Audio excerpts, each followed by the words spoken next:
And look what happens here. It's the second tier.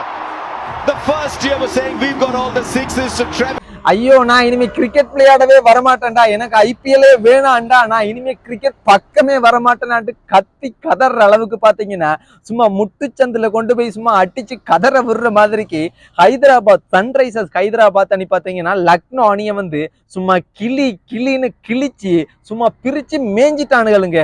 சும்மா வேற லெவல்ல இருந்துச்சு. சன்ரைசர்ஸ் ஹைதராபாத் அணி இந்த வருடம் இந்த ஐபிஎல்ல பாத்தீங்கன்னா சும்மா வேற லெவல்ல தான் விளையாடுறாங்க. ஆனா சில போட்டிகள் பார்த்தீங்கன்னா தோல்வி அடைஞ்சிருந்தாங்க. அதன் பிற்பாடு பல விமர்சனங்கள் வந்திருந்துச்சு. என்னன்னு பாத்தீங்கன்னா சன்ரைசர்ஸ் ஹைதராபாத் அணி ஃபர்ஸ்ட் பெட்டிங் தான் விளையாடும், செகண்ட் பெட்டிங் எல்லாம் வந்து துரத்தி அடிக்க மாட்டாங்க, இதெல்லாம் இவங்களுக்கு சரிப்பட்டு வராது, இவங்களோட இந்த ஹீரோயிசம் எல்லாம் வந்து முடிஞ்சு போயிருச்சு அப்படின்ற மாதிரி சில விமர்சனங்கள் ஃபேஸ்புக் சமூக வலைத்தளங்கள்ல பார்க்க முடிஞ்சிச்சு.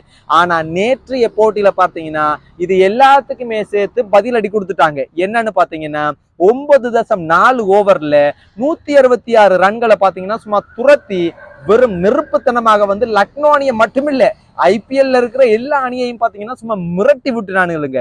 சச்சின் தெண்டுல்கர் அவங்க என்ன சொல்லியிருக்காங்கன்னு பாத்தீங்கன்னா ஃபர்ஸ்ட் பெட்டிங் சன்ரைசர்ஸ் ஹைதராபாத் அணி எடுத்திருந்தாங்கன்னா சூரா வந்து கட்டாயம் வந்து பாத்தீங்கன்னா 300 ரன் அடிச்சிருப்பாங்கன்ற மாதிரி வந்து சொல்லி இருக்கிறேன். சும்மா வேற லெவல்ல சம்பவம் பண்ணிட்டாங்க. இன்னொன்னு பாத்தீங்க அப்படியா இருந்துச்சுன்னா ஒரு கவலையான விஷயம் என்னன்னா KL ராகுல், அதாவது லக்னோ அணியினுடைய தலைவர் வந்து KL ராகுல் அவங்களுக்கு லக்னோ அணியினுடைய உரிமையாளர் ஒரு காட்டமாக ஏசுறது போல பேசுறது போல ஒரு ஒரு மாதிரி ஒரு கராலா கதைக்கிற மாதிரி இருந்துச்சுங்க. பார்க்கும்போது அது ரொம்ப கஷ்டமா இருந்துச்சு.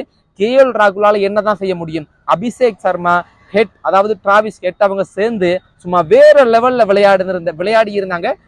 ஒரு விக்கெட் கூட வந்து எடுக்க முடியல லக்னோ அணியினால. அந்த அளவுக்கு வந்து ஒரு ஸ்ட்ராங்கா ஒரு பார்ட்னர்ஷிப்பிங் ஒன்று அவங்களுக்கு கிடைச்சிருந்துச்சு.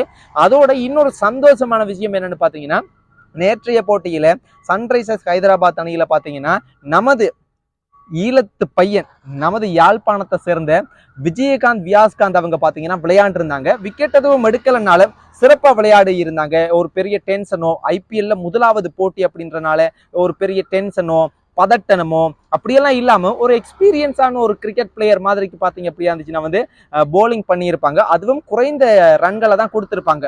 ஸோ நான் நினைக்கிறேன் ஒரு 27 ரன் என்னமோ தான் 4 ஓவர்ஸுக்கு கொடுத்துருப்பேன்னு நினைக்கிறேன். அதுவும் ஒரு கடைசி ஓவரில் தான் ஒரு 6 or 4 ஒன்று போயிருந்துச்சு, இல்லைன்னா இன்னும் ரன் ரேட் குறைஞ்சிருக்கு. ஸோ சூப்பராக வந்து பார்த்தீங்க அப்படி இருந்துச்சுன்னா விஜயகாந்த் வியாஸ்காந்த் அவங்க வந்து போலிங் பண்ணியிருந்தாங்க. அவருக்கும் பார்த்தீங்கன்னா நமது வாழ்த்துக்கள். அதே சமயத்தில் பார்த்தீங்கன்னா வந்து சும்மா வேற லெவல்ல இருந்துச்சு நேற்றைய அந்த மேட்ச். நீங்க பார்த்திருந்தீங்கன்னா உங்களோட கருத்துக்கள் என்ன அப்படின்றத நீங்க சொல்லுங்க. அதே சமயத்துல பாத்தீங்கன்னா இந்த சமூக வலைத்தளங்கள்ல வந்து எக்கச்சக்கமான மீம்ஸ்களை போட்டு தள்ளிட்டு இருக்கானுகள். என்னன்னு பாத்தீங்கன்னா வந்து இந்த சன்ரைசர்ஸ் ஹைதராபாத் அன்னைக்கு சொல்லுங்கடா, இது T20 மேட்ச், இது வந்து T10 மேட்ச் இல்ல, இது T20 மேட்ச், அவனுக்கு நுப்பாட்ட சொல்லுங்கடா அப்படின்ற மாதிரிக்கு வேற லெவல் எக்கச்சக்கமான மீம்ஸ்கள்லாம் போட்டு கொண்டிருக்கானுகள். உண்மையாவே வந்து வேற லெவல்ல இருந்துச்சுங்க. பாக்குறதுக்கு ஒரு சிறந்த பொழுதுபோக்கா இருந்துச்சு. நமக்கு 5 பைசா காசுல கிடைக்க போறது இல்லை. ஆனா ஐபிஎல்ல விளையாடுற எல்லாருக்குமே இது பணம் தான், அவங்களுக்கு தொழில், அவங்களுக்கு வருமானம்.